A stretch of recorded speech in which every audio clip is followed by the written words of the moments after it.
এর জায়েদা বেগম নামে একজন মহিলার শতবর্ষী বিদ্যার জরাজীর্ণ একটি ঘরে ভিডিও দিয়েছিলাম।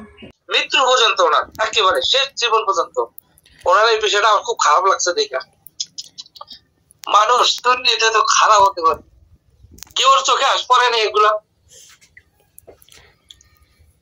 সকালকে এই ভোলার রাজাপুরের জায়েদা বেগম নামে একজন মহিলার শতবর্ষী বিদ্যার জরাজীর্ণ একটি ঘরে ভিডিও দিয়েছিলাম।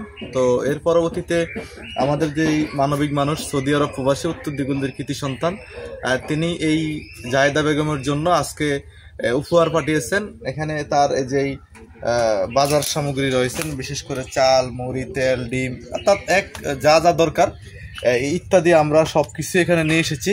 এবং তার জন্য একটি নতুন শাড়ি, জুতা এবং আরও এখানেই শেষ নয়, তার এখনো যেই মূল উদ্দেশ্য তার চিকিৎসা প্রয়োজন এবং তার ঘরের যে তার জন্য একটি ঘর প্রয়োজন। তো ঘর সংস্কারের জন্য স্থানীয় যারা যুবকরা রয়েছেন আমরা তাদের সাথে কথা বলে আমরা উদ্যোগ নিচ্ছি।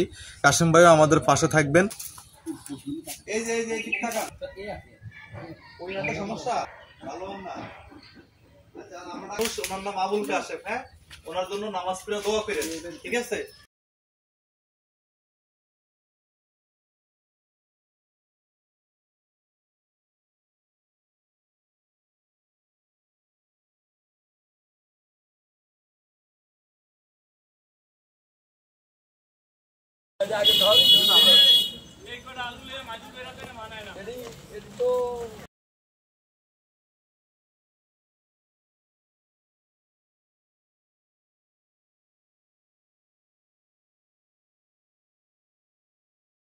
আপনার জন্য ওই যে একজন বিদেশি মানুষ, ওনার নাম আবুল কাশেম, হ্যাঁ, ওনার জন্য নামাজ পড়ে দোয়া করেন, ঠিক আছে?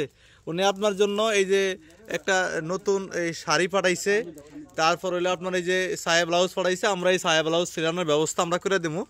তারপরে আপনার জন্য এই যে জুতা পাঠাইছে, ঠিক আছে? আপনার জন্য এই যে তেল, তারপরে হইলো এই যে আপনার সাবান পাঠাইছে, মুড়ি পাঠাইছে, ডিম পাঠাইছে, তারপরে পেঁয়াজ, রসুন, নারকেল তেল, হলুদ, মরিচ, মশারি ডাল, চাল, তারপরে হইলো আলু, হ্যাঁ, মশলা, রসুন, লবণ, অর্থাৎ যা দরকার আপনার জন্য সব পাঠাইছে। উনি আপনার পাশে থাকবে যেই কোনো প্রয়োজনে। এই যে এখানে যারা আছে ওরা তো খোঁজ খবর নিবি। আর এই যে আবুল কাশেম, উনি সৌদি আরব থাকে, আবুল কাশেম ভাই, ওনার জন্য দোয়া করেন।